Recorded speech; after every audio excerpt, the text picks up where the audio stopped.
if he sees, if he's a by the book guy, if he sees that the plans calls for the 8D common, and you use these, one or two things can happen. He can make you pull all these nails and put those, or he may make you put this next to that. Welcome to the channel, guys. Today we're going to get some tips and tricks from a general contractor on the job site. Hit that subscribe button, and I'll see you right after this.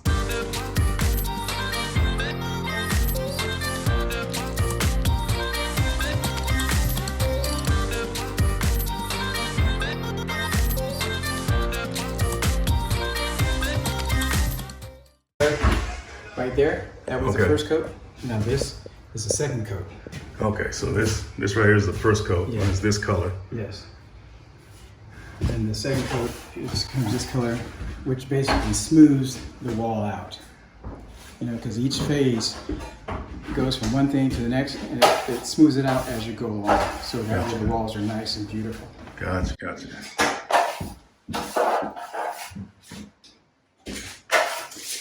Right here, that's the first coat. You can see the imperfections.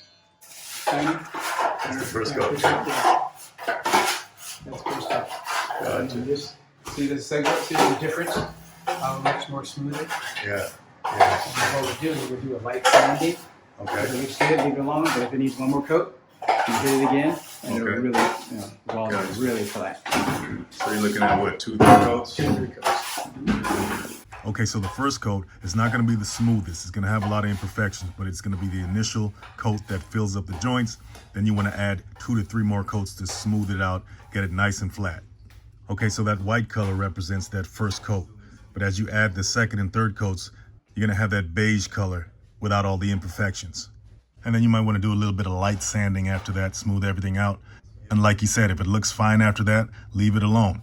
And if you still got some imperfections after you sand, just add another coat and repeat. Corner beat. This is called corner beat. Corner beat? Yeah. This is a bullnose corner beat, because normally it's a square. I don't know if you've seen the square one. Yeah, I've seen it. Yeah. Bullnose corner beat. Yeah. And that's because they wanted that type? Yeah, well, I was matching the rest of the house. Oh, matching the rest of the house. Nice.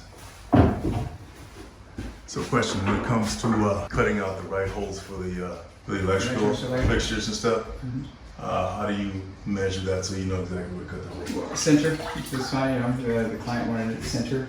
This is going to be a fan. Okay. So we put the fan right in the center of the room. Yeah. Gotcha. And then this is going to get recessed lights. Recessed lights, okay. And the reason they aren't in yet is because the wire is in the ceiling. Yeah. So basically, you see this mark? That's where the recessed light's going to go. Ah. And then I just cut a hole right there, and I put my hand in, pull the wire out, and I'll show you what the light looks like. It's a pancake light. Yeah, okay. It's really nice. How do you make sure you're right on it when you... You can drop either put a laser on it, or drop a plumb bob. This is the panel right here. Yeah, it's a sub panel. Sub panel, okay. Is this going to just be an opening? Doors, as a matter of fact, I'm going to go get the doors today. Oh, you're going to get the doors, okay. Yeah.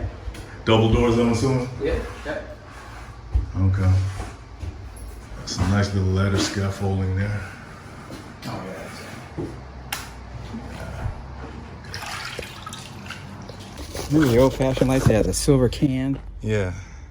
Can lights? The can lights. Yeah, this is basically a can light without the can. It's a flat. So basically, once the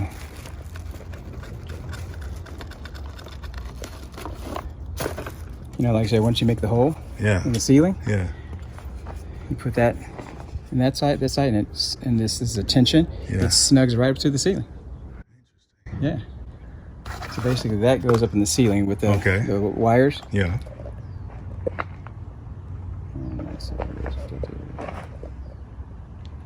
Like that. And that connects it. Yeah, that's that. Got it. So basically, when we find out where the hole goes in the center, mark around that and cut the hole out, and then that light goes in. That stuff right there, that is great stuff for sealing around joints and everything. It's better than caulking. It's better than caulking. Yeah, you can use this. Is expensive. Yeah. These aren't as expensive. This is for the interior, for the baseboards and stuff like that. Yeah. This is for the siding.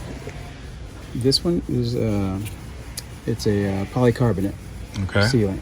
Okay. Which has a lifespan like 25-30 years. Okay. And this is the caulking. It's made specific. Well, this you can use on siding and everything. Like I said, it's more expensive though. right. So it'd be cost effective to use this.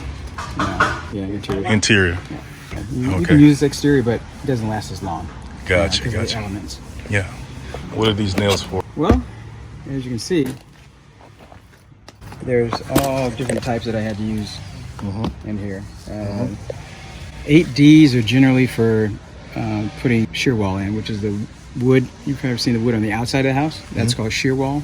You use this, or sometimes specifically, the engineer architect calls out to use a certain type of nail. There's 8D regular. There's that's 8D regular. This is the exterior. See, here's an 8D common. Most code requires you to use common nails nowadays. This is an 8D regular nail. This is 8D common. Can you see the difference?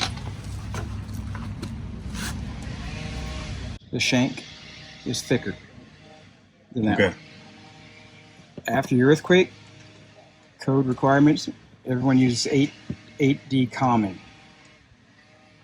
For some reason, these people who are doing the house, they aren't using commons. Me, again, I follow code to the T. If it says use common, I'm using common. So that's the difference. They found out in the earthquake, these would shear. Because you see, it's a skinnier shank. And that's a thicker shank, even though they're both 8. Yeah. 8 penny nail is what it is. Yeah. And then they have these in 10s, 12s, 16s. They come in all different sizes. They're common. If the engineer architect can call specifically for a common, now you can use that. Why would they call for a regular, even though they know? Sometimes they just don't put common, but in all the plans that I've gone through, it always says common. Okay. You must use common nail. Gotcha. And for some reason, I've talked to a lot of people, and they say, oh, no, we use these, and they never call me on it or anything. But see, my whole take on it is, let's say you get an inspector who's like what do you call it, adamant about following the plans. Right. If he sees, if he's a by the book guy, if he sees that the plans calls for the 8D common, and you use these, one or two things can happen.